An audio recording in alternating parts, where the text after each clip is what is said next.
let's start this video off with a hot take, because I don't get hated enough or something.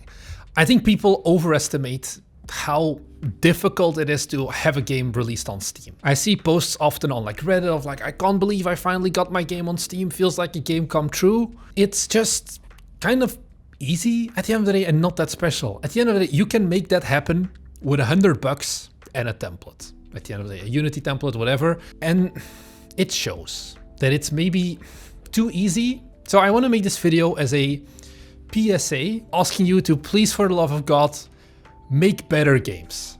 Is what it comes down to, I guess. Because I'm making this video coming off from the Steam Next Fest. So Steam Next Fest is 3 times a year, a big event on Steam where they showcase demos for upcoming games. Like, it's a great marketing opportunity because you get a lot of visibility for your game, a lot of people download your demo, and gives you a lot of wish lists. Usually, if you have a good game. Problem is, there's a shit ton of bad games, is what I've realized. And even people in our audience who are making games. I played some of your games as well, and some of them just weren't ready. They were too early. They needed a lot more time in the oven. And look, we've made this mistake as well. Don't get me wrong. But I think there's a lot of fear mongering at the end of the day of like, oh no, every year more and more games come out of Steam, like 18,000 games and whatever. And what about AI and all of that? But it's like, not even AI is the problem. The problem is just that you guys are flipping garbage on Steam just to live that dream of becoming a Steam publisher and then getting $20 in sales from your game, maybe, and becoming just another statistic of those games that never reach past the 10 reviews, which is kind of where Steam draws the line between absolute worthless garbage games that nobody deserves to see versus, okay, let's show this a little bit in the discovery queue still. I think about 50% of all games never go past that 10 review mark, and then another 25% never go past 50 basically. So there is that big amount of doom posting about how Steam doesn't make sense, how it's unfair, and there's no chance that you can ever compete on there anymore. And anyone who is looking at game development with a bit more of an objective like look and knowing that, hey, these are games that we're charging money for, can see the problem. And the problem that your games just aren't good enough, and you are too in love with your game, you're too blinded to see that truth, because it's not a fun truth. Nobody likes calling someone else's baby ugly, I would hope. I hope you don't like calling people's babies uglies. But that's what I'm doing in this video, because it just has to be said. You guys have been viciously mocking every single game that we've made for the past 3 years or something. So now it's my time to strike back, because I've been changing my opinion on this as well. I think one of my New Year's resolutions for 2025 was we're going to take this more seriously and we're going to raise the bar of quality that we need to release the games that we're making. There needs to be a certain visual level, a certain, like everything basically, not just throwing Cinti asset packs in a basic game and calling it a day.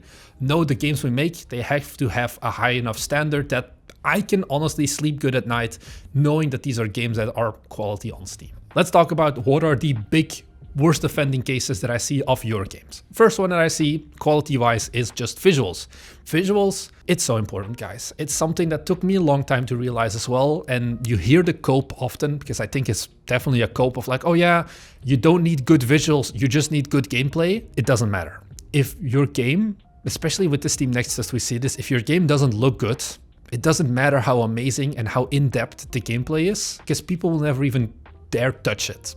I think an example of this, once again, is what we had back with Magical Girl Gardens, the game that we ended up canceling, because the gameplay was really solid. I 100% believe that. The visuals just weren't there, and we got ruthlessly, viciously roasted for that. And not just roasted, but also like we didn't get any wish lists for that game because the visuals just weren't good enough, that visuals weren't interesting enough. And that's when I realized, like, look, there's no games being released anymore with bad graphics. Yeah, there's games with maybe unique art styles, but never with bad graphics, I would say. With objectively bad graphics, that is like a mismatch of all different kinds of visual styles and all of that. There's no cohesive visual feel for it. If you don't have that general art direction, I will call it. It's not just individual assets, like everyone can buy 10 asset packs and throw them together, but then they don't look good. If there's not a single cohesive feel and good lighting and all of that, your game is just gonna be so much harder to market, because who wants to look at it? Nobody. It's gonna be harder for content creators to look at the game, and it's just like, yeah, even if it has the best goddamn gameplay loop in the world, a lot of people will never even touch it to begin with, and if they do touch it, it's still like, yeah, it could have been better if it just looked good. And especially with our audience. And I understand this, like, you are programmers, you're not art people, most of you. I know, I think we have like 25% people who focus more on the art aspect. I have thoughts about the artists as well. You need to understand that you need to actively worry about the visuals of your game, honestly, more than the actual, like, rest of the game, the actual mechanics. The mechanics and the game design is important, guys, don't get me wrong, but it doesn't matter when you're joining a Next Fest, which is, you get one shot for this. If your game looks like ass, if your game looks bad, it doesn't matter, like I said, once again, because people will look at it in like the 10-second trailer preview and they'll be like, wow, this looks horrible. I'm not going to interact with this, and we just move on. And that's your opportunity wasted. Whereas if games look visually interesting, people are more likely to look and stop and be like, hey, let's take a deeper look at what this is. And it needs to be interesting, not good, but you have it consistent throughout the entire game. That is what helps so much with marketing your game. And I think that is something that you need to be honest with yourself. Like, does my lighting fit? Do my textures fit? Like, is part of my game like super stylized low poly? And another part is just low poly, but doesn't have that same stylization, has completely different color palette and all of that. Those are hard questions because you don't want to think about it, because you're like, oh no, I'm a programmer, there's no way I can solve this. And if there's no way you can solve it, I think you need to look at other things, other games, other assets, finding a new art style that you can actually implement.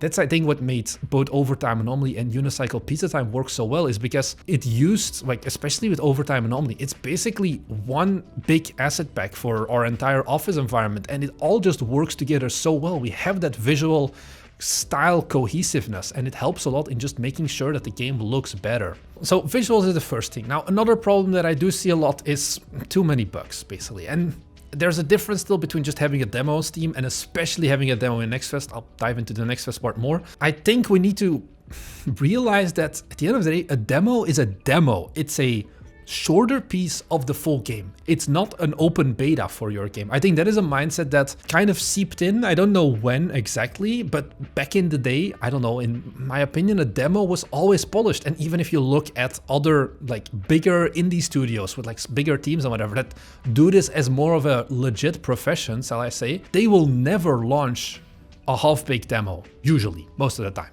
They will always have the demo is already near final quality of what the full game is going to be. Whereas with our audience, I feel like they do a demo more as their playtest. They're just like, okay, I have a kind of playable game, time to throw the demo on Steam and start generating wishlists, right? Because if I have a demo, I'm going to get more wishlists because people can play the game. It's like, no, if your game literally soft locks in the first 5 minutes, because I've played, once again, your demos, and there's no way to get past it. And I look at the Steam discussions and everyone is complaining about the fact that you can softlock because you can destroy critical buildings to your like gameplay, or you can delete all of your items without anything stopping you, and you still haven't solved that now, then you're doing something wrong. You don't want to have that. If someone plays a demo and it's a bad experience, the chance that they're going to go back 6 months from now and play the demo again is pretty slim. They'll write off the game most likely because it's like, yeah, it's too early. This is too raw. This isn't the quality game. And once again, this is like part of that slop problem, I don't know, of getting those bad first impressions isn't great. Because on Steam at the end of the day, there's also buttons to ignore games. If a game is so bad or it's so unappealing and Steam pushes it like again, and someone is like, yeah, this is still bad, let me ignore this game, they're basically never going to see your game again, because unignoring a game is kind of very tedious and hard to actually get done. And then another example of this is like optimization. A lot of demos are less optimized, I would say. But you need to have some optimization, because what I also feel is like every single Unreal dev, I'm calling you guys out. It's like, oh yeah, uncapped FPS in the main menu, my PC is already blowing to the moon because I'm rendering the main menu out at 400 FPS for some reason. And there's no settings for anything because it's just an early demo and whatever. And I can get like, once again, you have a more limited scope in terms of settings and all of that, but you should have the core bare minimum, I think, is things like having an FPS setting. If you're making a first person game, having an FOV slider or whatever, having customizable controls. If you don't have those things, I think you shouldn't launch your demo to begin with. And it brings me to the point of, okay, you have the demo, should you even participate in the Steam Next Fest? This is another one where so many people like, it's like, okay, you launch a Steam page and you get 40 wish lists. Yes, Steam page launch alone doesn't really give you that much visibility. And then you launch a demo, maybe.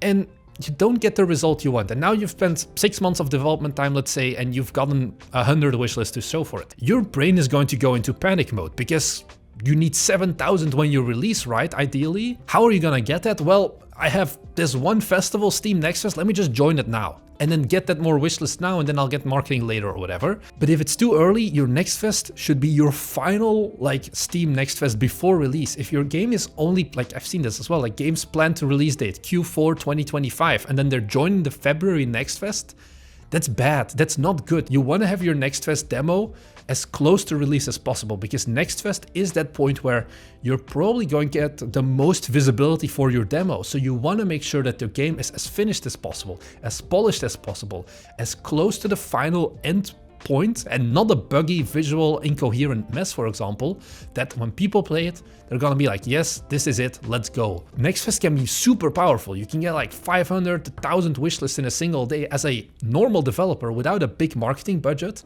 but this requires you to have a demo that is not just good, but excellent. Excellent, and I mean this excellent, be strict on yourself. Is this game really good, or are you just rose-colored glasses because it's your baby and you don't want to admit that, hey, maybe this isn't really the prettiest baby at the end of the day? I think that is something you need to keep in mind. And at the end of the day, it's like, you can ignore me, but I think you shouldn't, please. Like, we need to do better, I think, is kind of thing. That's what makes me sad sometimes as well, where I see you guys, and I try my best to, on this channel, to give you guys this advice, this feedback. I make the mistakes and I document them so that hopefully you don't make them the mistakes again. And then you see us making these mistakes in public, like those bad visuals and whatever. And then you call us out on that. But then those same people go and also put a game up way too early with also bad visuals. And it's like, why? These are things that you can really honestly avoid. Game development, it's not the gold rush anymore. It's not like you can release any single style of game, whatever it is, back in 2017, and it will get sales. No. Things you need to make, they don't need to be exceptional, but they need to be above average. And the good thing is right now, all of you are pulling the average down a lot. So if you just spend a little bit more time and effort on being realistic with yourself and being honest of like, do these visuals look good? Does this gameplay feel good? All of that. Do I have a good trailer and all of that? There's still potential. I don't think game development is doomed. I think a lot of people who say that game development is doomed just haven't made quality games that fit the marketing and that fit the audience of Steam. And this is something that I always get hate for. But if you're making a 2D pixel art platformer in 2025 and you're using like Mixel's pixel art, so basically all of the pixels are like inconsistent or like squashed, or God forbid, I've seen like AI generated pixel art being used where the pixels aren't even, you know, rectangular. And then you complain about, oh no, Steam is saturated, game development is doomed. It's like, no, you're doomed for not realizing and not having the self-awareness of that the stuff you're making just isn't quality enough yet if you want to charge money for it, if you want to try and market it. And I think we need to be more strict with ourselves there. You guys hold me accountable. I just want you guys to hold yourself accountable a little bit more as well. I don't want to keep hating on your games, because sometimes, you know, you have these really cool game design ideas, these really cool mechanics, but the visual approach is just so goddamn awful that it doesn't really matter. Or like the onboarding or the game design isn't great, even though the game is visually pretty. Yeah, cool, I like looking at this, but there's no gameplay at all. I can't make this video and every single game developer will see it and listen to me. Like, I know some of you guys are going to keep making AI slop games even though I've made this video, but I hope that some of you realize that, look, if I start treating myself to a higher standard and I actually start making games that people want, that people will be interested in, instead of just shitty pixel art or shitty 2D drawn art, because you're not an artist, you're not an S-tier artist, then you are going to have a way better leg up once you actually start doing those things, start focusing more on the art, start focusing more on all of the other things, making sure you're not releasing demos too early, doing enough playtesting before you go public and all of that. It's honestly, I think, less hard to stand out with your game than people sometimes make it seem. So that's all I really have to say. I hope this was interesting. I hope just, yeah, have you had this enlightenment where if you look back at your old games, you can now objectively be like, yeah, and looking back, this game, honestly, it deserved the numbers it got. It wasn't good visually, it wasn't good mechanically, I made too many mistakes. It's okay that it got 10 reviews. I'm now taking the lessons from that and moving forward. I think that would be the ideal solution here. I just don't know how realistic it is. So thank you very much for watching. Like I said, if you're new here, we make 2 videos every week talking about game development and the things that we've been learning along the way. So if that's something that you're interested in, be sure to head down below and subscribe, because you'll get notified whenever we upload these videos. Thank you very much for watching, and I'll see you guys in the next one. Bye!